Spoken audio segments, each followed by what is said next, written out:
Welcome back, everyone. Before we dive in, make sure you drop your thoughts and the lessons you took from this story in the comments.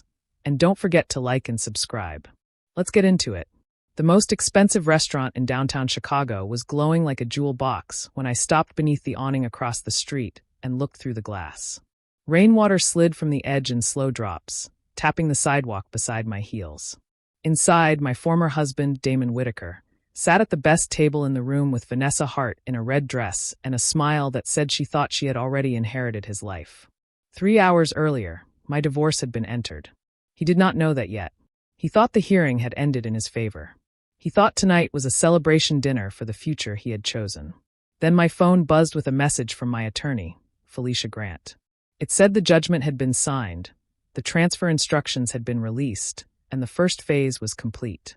I looked back through the glass, watched Vanessa lean over to kiss him, and understood that revenge was never going to be loud for me. It was going to be precise. Damon raised a crystal glass, smiling the same smile I used to mistake for warmth.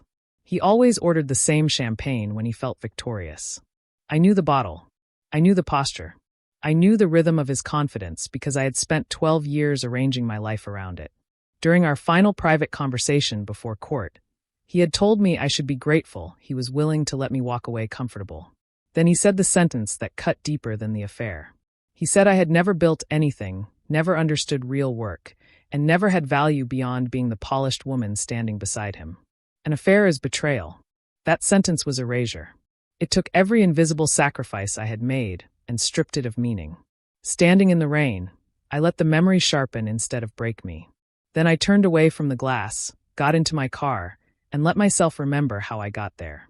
6 months earlier, I woke in our penthouse believing my marriage was troubled but still real. Damon was already in his office. I planned to make breakfast because I was still one of those wives who believed effort could repair distance. His phone was on the nightstand, unusual enough to make me pick it up. Before I reached the bedroom door, the screen lit. The message preview said last night had been incredible and asked when she could see him again. The sender was saved as V. I remember every detail of the next few seconds. The weight of the phone in my hand, the hum of the air conditioner, the steady city outside while my body felt like it had dropped through the floor. I set the phone back exactly where I found it and stared at myself in the bathroom mirror until my breathing slowed. I wanted to confront him. Instead, I heard my mother's voice telling me that panic helps the person who wronged you. Planning helps you. So I made coffee, kissed Damon's cheek, and asked whether I should expect him for dinner. He barely looked up before saying he had meetings all evening. His lie was smooth because he thought I still lived inside it. The first person I called after he left was Felicia. By that afternoon, I was in her office with swollen eyes and a notebook full of details. She listened without interrupting. When I finished, she told me that if I confronted Damon immediately, he would move money, shape a public story, and turn my shock into his advantage. If I wanted the truth, I needed facts. If I wanted protection, I needed patience. Then she outlined a lawful strategy. No spyware. No illegal account access. No mess that could poison my case later. She told me to preserve every document I could legally access in the home, photograph financial papers in shared spaces, keep copies of tax returns, save calendars, and stop deleting anything. Within a week, she had retained a forensic accountant and a licensed investigator. What she built was not a revenge fantasy. It was an evidence map. For the first time since seeing that text, I felt the ground under my feet again. Once I stopped crying long enough to pay attention, the marriage looked different. Damon had not changed overnight. He had been shrinking me by increments for years. Early in our marriage, he praised my instincts. Later, those same instincts annoyed him unless they served him. If I questioned a deal, he said I was emotional. If I caught a contradiction, he said I was overthinking. If I offered ideas about branding or client retention, he smiled in public and dismissed me in private. The worst part was how controlled the humiliation was. He rarely exploded in front of people. He waited until we were alone, then told me I was charming but not strategic, beautiful but not serious, useful but not essential. One night, after the affair had already begun, and before he knew I knew, he came home from a gala half-drunk and said Vanessa made him feel intellectually alive in a way I never had. He said some women build empires and some women decorate them. Then he kissed my forehead and went to sleep. I sat beside him in the dark and realized I was no longer trying to save my marriage. I was preserving myself inside a wreck. The evidence came slowly enough to feel real. Our investigator photographed Damon entering restaurants, hotels, and Vanessa's building over a period of months. Credit card statements revealed jewelry, flights, and weekend reservations disguised as client entertainment. Once Felicia secured preservation orders and formal discovery, the financial side began to open. The forensic accountant found irregular transfers into consulting entities with no legitimate payroll. Public filings led to holding companies, then to properties and accounts Damon had never disclosed. There were dead ends too. One company dissolved before we could fully trace it. Some loan records arrived incomplete. 2 bankers stalled until court orders forced compliance. That mattered because the truth did not fall into my lap. We had to dig for it, verify it, and build it piece by piece. While that happened, I kept performing normalcy at home. I attended dinners. I smiled at investors. I sat across from Vanessa at a company event while she complimented my earrings and asked whether Damon was traveling again next week. I told her yes and watched her face stay perfectly calm. Mine did too. The financial turning point came from my father's storage boxes. After he died, my mother kept every file he had ever considered important. One Saturday, I drove to her house in Hyde Park and spent hours opening old cartons. In a folder marked Whitaker Development, I found the original promissory note for the $3 million loan my father had given Damon at the beginning of his first major expansion. It was not a gift. It was documented as a loan to be repaid with interest. There were wire confirmations, meeting notes, and emails from Damon thanking my father for the bridge capital that allowed him to secure his first acquisition. Damon had spent years telling people he built everything from raw instinct and relentless hustle. In truth, my father's money had carried his first real risk across the line. When Felicia saw the file, she did not promise miracles. She said it would change leverage, valuation, and credibility. More than that, it gave language to what I had always felt but never proved. I had not entered his kingdom as an ornament. My family had helped lay its foundation. By the time we filed for divorce, we had a disciplined case, not a dramatic one.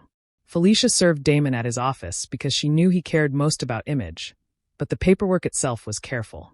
We requested temporary restraints on major asset transfers, exclusive possession of the penthouse pending proceedings, and full discovery on all personal and business accounts tied to him. When he called me outraged, he did not apologize. He asked who had been feeding me ideas. Then he shifted into his old voice and said no judge would believe I had any meaningful claim to the businesses, because I had never done a day of real work in my life. He said if I pushed too hard, he would make sure the court saw me as unstable and vindictive. I told him the truth does not become vengeance just because a man fears it. Later that week, his lawyers proposed what they called a generous settlement: $5 million, a car, and 1 vacation property in exchange for broad releases. Felicia laughed so hard she had to put the phone down. Damon spent the next 3 months proving exactly why I had been right not to trust him. He tried to minimize the affair. He accused me of snooping. He hinted that I had become unstable under stress. None of it held up. The investigators' reports placed him with Vanessa over and over again. His spending records tied him to gifts, travel, and rent payments connected to her. His disclosures arrived incomplete and had to be supplemented after court pressure. The judge noticed. What changed everything was not one dramatic speech. It was the accumulation of facts: the unrepaid loan, the asset omissions, the misuse of corporate funds, the evidence that I had contributed for years to client cultivation, hospitality strategy, philanthropic branding, and reputational management without compensation because Damon treated my labor as marital scenery. Once those pieces were on the table, his lawyers stopped acting like I should be grateful. They started asking what structure would resolve global claims. We reached a settlement that was aggressive but believable.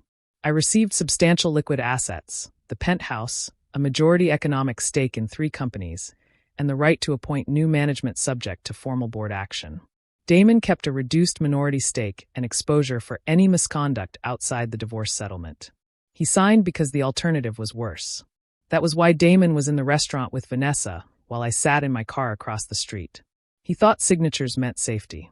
What he did not understand was that paperwork has a second life after court. Funds settle. Banks update signatories. Boards act. Locks change only after authority changes hands. On Monday morning, I met Felicia, outside counsel, and a transition consultant in the lobby of Whitaker Urban Holdings. The special board meeting had already been noticed. Two directors Damon assumed were loyal had spent the litigation months reviewing his decisions more carefully and were no longer eager to stand beside him. With formal resolutions in hand, the board voted to remove him from executive control pending completion of a compliance review and to appoint an interim structure with me as chair. Security did not drag him out. Human Resources and Counsel handled the transition. His badge was deactivated. Access to certain accounts was restricted. Company devices were preserved. A little after 8, Damon arrived looking annoyed rather than alarmed. That changed when General Counsel met him in a conference room instead of letting him walk upstairs. By the time he understood what had happened, the vote had been recorded, the notices had been signed, and the instructions to the banks had already gone out. That is what real power looks like. Not shouting. Process. I sat in the office he had treated like a throne and signed my first set of documents while the city was still waking up. The executive meeting that morning was tense for good reason. They did not know whether I was a serious leader or a symbolic settlement term. I let them wonder for exactly 3 minutes. Then I passed around an agenda with notes on underperforming projects, unnecessary consulting spend, stalled acquisitions, and a warehouse district proposal Damon had rejected the year before because he thought the neighborhood lacked prestige. I asked questions that made dismissal difficult. Why had tenant conversion rates fallen for 3 quarters despite increased marketing spend? Why had one division paid outside consultants for analysis already available internally? Why had Denise Porter's acquisition plan been buried after she identified long-term upside in a district now attracting transit investment? Not everyone folded. One executive challenged my numbers. Another said I was moving too fast. Good, I told them. Push back where it matters. Just do it with data. By the end of the meeting, they were not loyal to me, but they were paying attention. That was enough. Afterward, I met one by one with finance, operations, and acquisitions. Denise stayed the longest.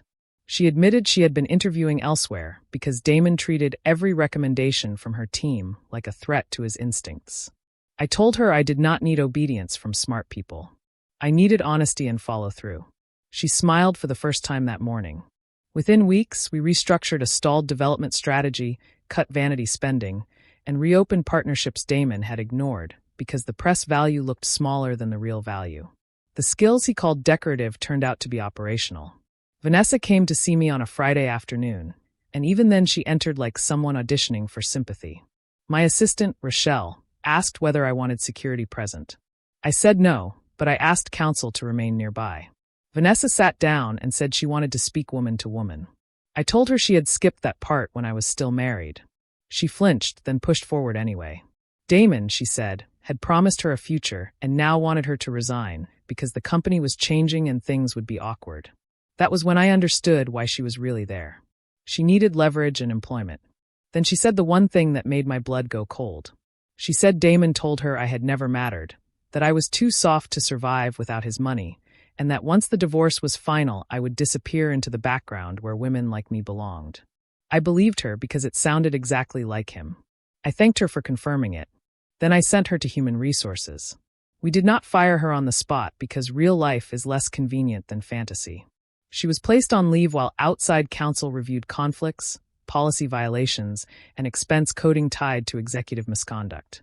Weeks later, her employment ended with documentation strong enough to survive scrutiny. She responded by selling a story.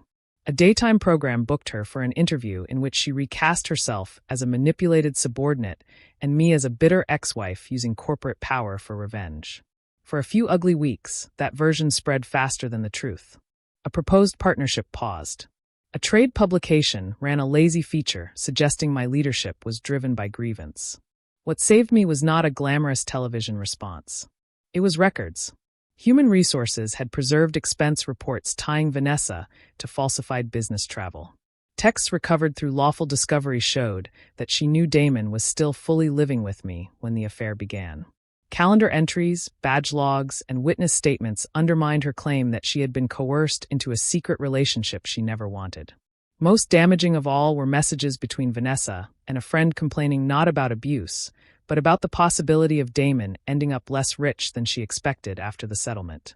Once that material surfaced in litigation after she threatened a wrongful termination claim, her story cracked. The network issued a quiet correction. Her lawsuit lost force before it gained traction. A few people apologized. Most simply moved on. Damon called me during that mess, sounding hollow in a way I had never heard before. He said he had not encouraged Vanessa's interview. He said everything had spun further than he intended. I asked him what exactly he thought would happen when a man lies to his wife, lies to his mistress, lies to investors, and calls all of it strategy. He had no answer. Around the same time, the financial irregularities uncovered in our divorce began to overlap with issues already drawing interest from regulators and one furious former partner. When investigators reached out, Felicia made sure my cooperation was formal, limited to facts, and protected. I gave them preserved records, not rumors. I explained the entities our forensic team had traced. Even then, the process moved like an actual process. Interviews led to subpoenas. Subpoenas led to more records. Those records exposed tax evasion, fraudulent transfers, and money routed through shell entities that could not be explained away as aggressive planning. There was no overnight collapse. Months passed. During those months, I kept going to work. I attended board meetings, approved budgets, and learned how exhausting it is to rebuild a life while the old one is still unraveling in public. When Damon was finally indicted, I was standing on the roof of our first warehouse district project, wearing a hard hat and looking at steel rise against the sky. Denise handed me the news alert on her phone. I read it once, gave the phone back, and asked whether the revised completion schedule was still realistic. I was not numb. I was simply no longer organized around him. The first time I saw him in criminal court, I almost did not recognize him. Wealth had always given him a kind of artificial weather.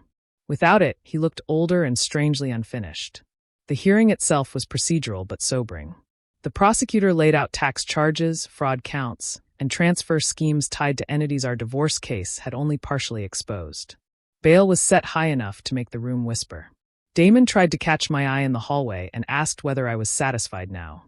I told him I was there because the truth had finally reached the part of his life he could not manage with charm.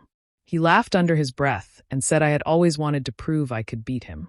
That was when I saw the full shape of his delusion. Even then, with charges hanging over him, he thought this was a marriage argument I had escalated out of pride. I told him I never wanted to beat him. I wanted a husband who did not lie to me, use my family's money, and treat my loyalty like furniture. His face changed at that. Testifying months later was harder than the divorce hearing ever was. Divorce is intimate damage. Criminal court is exposure. The prosecutor walked me through the facts of our marriage, my discovery of the affair, the preserved documents, and the financial records that had crossed from private deceit into public crime. On cross-examination, Damon's attorney tried to frame me as a vindictive ex-wife who weaponized humiliation. He asked whether I hated Damon when I turned over evidence. I said hatred had nothing to do with it. He asked whether my divorce settlement gave me a financial motive to destroy him. I said my settlement resolved our marriage, not his obligations to the law. He asked whether I had gone looking for wrongdoing, because I was jealous of Vanessa. I said no. I went looking because men who lie in one place rarely stop there. When I stepped down, I did not feel triumphant. I felt clean. There is a difference between revenge and refusing to carry another person's corruption on your back. It took me a long time to learn it. Around that same time, my public life started changing in ways I had not planned. The warehouse district project moved ahead faster than expected after we secured anchor tenants and transit commitments. The technology company I later renamed South Loop Systems doubled its enterprise contracts once leadership stopped chasing flashy nonsense and started listening to engineers. Invitations arrived from business schools, trade panels, and leadership groups. At one dinner in Washington, a young entrepreneur stopped me outside the ballroom and said hearing my story had convinced her to leave a man who kept telling her she was not built for serious work. I sat in my car afterward and cried harder than I had during the verdict. Until then, I had measured recovery by control and numbers and whether Damon's voice still lived in my head. That woman made me realize recovery also had an outward shape. If my pain could be turned into structure for somebody else, then the story did not end with me surviving. Within 2 months, I created the Bennett Initiative, named for my father and funded with my own money, to provide legal referrals, emergency housing grants, financial planning, and career support for women leaving coercive relationships. The initiative changed me more than the headlines ever did. Every week I met women who had hidden bruises, not always on their bodies but in their confidence, credit, housing, and sense of possibility. Some were leaving men with fists. Some were leaving men with polished voices and private cruelty. Helping fund their exits forced me to tell the truth about my own. Damon had not hit me. He had done something more socially survivable and harder to explain. He had made me doubt my mind. He had convinced me that being needed was the same thing as being valued. Saying that out loud stripped it of glamour for good. It also changed how I led my companies. I paid attention to who got interrupted in meetings, whose labor was treated as support rather than strategy, and who was thanked in public but ignored in compensation. My revenge, if anyone still wants that word, became increasingly boring to describe and devastating to witness. It looked like governance. It looked like promotions. It looked like systems that worked without him. That was harder on Damon than any dramatic speech could have been, because nothing wounds vanity like replacement by competence. I met Wesley Sutton at the first major fundraising gala for the initiative. He introduced himself as the founder of a logistics software company and the brother of one of our early grant recipients. He was not dramatic. He was attentive. We spoke near the donor wall about technology, community infrastructure, and how difficult it is to build systems for people the market does not consider profitable enough to care about. Earlier that night, I had given a speech about the practical side of escape, how leaving often fails not because the truth is unclear, but because the exit is unaffordable. Wesley listened the way very few men do when a woman speaks from lived experience instead of theory. Later in the evening, he made a substantial donation and asked whether I would ever consider creating a secure application that let women store documents, build exit plans, and connect to services discreetly. That question alone told me more about him than charm ever could have. Over the next few months, we met first for work, then for dinner, then because one dinner turned into long walks along the Chicago River, where I found myself speaking without rehearsal. Wesley had his own caution. He had once been engaged to a woman who wanted the life he represented more than the man himself. He also had an annoying habit of answering difficult emotional questions with a joke first and honesty second. I liked him more for that, not less. Loving Wesley was a second education. The first time he did not answer a late message because he fell asleep after a flight, I stared at my phone too long and hated what old panic still remembered. The first time he invited me to meet his mother, I almost declined because being seen inside another family felt more intimate than sex. He noticed my caution without punishing it. One night on a bench near the river, he told me trust is not a prize honest people receive automatically. It is a practice two people agree to keep earning. I told him I was afraid of choosing wrong again. He said being afraid and being wise are cousins, but they are not the same person. That line stayed with me. So did the way he never tried to position himself as my rescue. When I won a national award for urban redevelopment, he sat in the front row grinning like a man watching his favorite team score. When his company lost a major contract, and he spent weeks convinced he had misjudged everything, I brought food to his office and stayed quiet until he was ready to talk. It was ordinary, which made it extraordinary. After Damon, peace itself felt radical. Damon's trial lasted long enough to strip away whatever illusion remained. Accountants testified. Bank records spoke. Former associates cooperated. When the guilty verdict came back on the major financial counts, the courtroom went completely still for one suspended second before noise returned. Damon closed his eyes. I did not cry. I did not smile. I only breathed. Outside, reporters asked whether I felt vindicated. I said the truth had caught up. That was enough. Sentencing came later. By then, Damon looked like a man whose reflection had betrayed him. His lawyers asked for mercy, stressing his prior standing, his philanthropy, his pressure, anything that might make greed sound accidental. Damon stood and offered a statement that sounded polished until it reached the parts that mattered. He said he regretted the pain, the headlines, the damage to everyone involved. But even then he spoke like a man describing fallout rather than ownership. The judge heard it too. There would be prison time, restitution, supervised release, and the long wreckage that follows a public conviction. As officers prepared to lead him away, Damon turned toward the gallery and looked directly at me. For once there was no anger in his face, only stunned grief.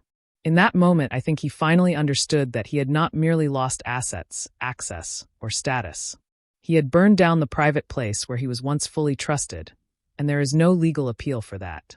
The letter from prison arrived nearly a year later, after Wesley and I were engaged, and after my life had become busy enough that entire days could pass without Damon crossing my mind. I almost threw it away. Instead, I sat by my office window and opened it. Damon wrote that prison had given him too much time to hear himself without applause. He wrote that the worst thing he did was not sleeping with another woman or hiding money. It was convincing himself that the person beside him had no real value because admitting my value would have required him to respect limits on his own importance. Then came the sentence that stopped me cold. He wrote that I was never decoration. I was structure. Every room he succeeded in, I had steadied. Every relationship he leveraged, I had warmed. Every risk he survived early on, my family had helped absorb. He said he used to resent that truth because it meant his mythology was shared. I read the letter twice, folded it, and put it back in the envelope. It was the closest thing to honesty he had ever given me. It was also years too late. I did not write back. Closure does not always require correspondence. Sometimes it requires accurate naming. Damon betrayed me with Vanessa. He betrayed the law with his finances. But before either of those, he betrayed the reality of what I was to him. He took my labor, my loyalty, my family's money, my social intelligence, my steadiness, and my belief in us, then built a story in which he alone was the architect, and I was lucky to stand in the finished light. That was the core wound. Not that he wanted someone else. That he needed me to be lesser in order to feel like himself. Once I could name that, I no longer needed him to understand it on schedule. I handed the letter to my therapist the next week and read parts of it aloud. She asked what I felt. I said grief for the years I had spent trying to be enough for a man who required my insufficiency. Then I said something that surprised even me. I said I was grateful I would never again mistake endurance for love. Wesley and I were married the following spring in a small ceremony on the shore of Lake Michigan with family, a few close friends, Felicia, Denise, Rochelle, and several women from the initiative whose lives had become intertwined with mine. There were no magazine spreads, no guest list designed to flatter investors. I wore a gown I chose because I loved it, not because it would impress anyone. Wesley cried before I did, which delighted me. At dinner he stood to make a toast, and said the thing he admired most about me was not that I survived public betrayal or built successful companies. It was that I had refused to become cruel in the shape of what hurt me. He was right, though I had not always been sure I would manage it. There were nights I wanted Damon publicly humiliated, Vanessa ruined, every person who underestimated me forced to watch. Some of that happened in smaller ways. But the life that lasted was built elsewhere. In boardrooms, in therapy, in legal documents, in choosing people who did not require my diminishment, in work that turned private loss into shared protection. Late that night, after the guests left and the lake had gone dark beyond the windows, I stood with my husband and felt something I had not felt in years. Not excitement, not relief, peace, the kind that does not need witnesses to be real. 2 years after the divorce, the companies Damon once treated as extensions of his ego were stronger than they had ever been. The Warehouse District project became a mixed-income development cited nationally for smart urban renewal. South Loop Systems expanded into municipal logistics and public infrastructure support. Our consulting arm opened offices in Dallas and Philadelphia. More important to me than valuation was culture. We promoted people who had been overlooked. We compensated invisible labor properly. We stopped confusing intimidation for leadership. A board member who had doubted me from the beginning once said the transition succeeded because I understood that institutions cannot be fed forever on one man's appetite. I think marriages work the same way. Any life built around one person's hunger will eventually starve everyone else in the room. I used to call my divorce the biggest battle of my life. Now I think of it as excavation. I dug until I found what had been buried under Damon's certainty. Skill, vision, nerve, anger with direction, love that could survive without obedience. The woman he called decorative turned out to be dangerous only because he never bothered to learn what she was made of. The day our annual report came out with the strongest numbers in company history, I did not think about him once until someone else brought up his name. That felt like another kind of victory, too. A few months after our wedding, I stood in my office at dusk while the city shifted from glass to gold outside the windows. The Bennett Initiative had just crossed a funding milestone that would let us expand emergency housing support statewide. Wesley walked in carrying takeout and the easy smile that still sometimes startled me with its lack of threat. He asked what I was thinking about, and I told him the truth. I was thinking about the night I stood outside that restaurant watching Damon celebrate. He had looked so certain, so pleased with himself, so sure I would fade into the background once he closed the door on our marriage. Wesley said men like Damon never understand loss until it stops being financial and becomes personal in a way money cannot reverse. He was right. Damon lost comfort first, then control, then reputation. But none of those were the final price. The final price was that one day he finally saw me clearly, and by then I was gone. Gone from the role he had assigned me. Gone from the version of myself that waited for him to define my value. So when people ask whether I got revenge, this is the only answer that feels true. I got myself back, and the husband who once called me decoration has had to live knowing he destroyed the very woman who helped hold his whole world up. If you enjoyed this story, please like, comment, and share this video with your friends. Subscribe and turn on the notification bell so you never miss a powerful story drop.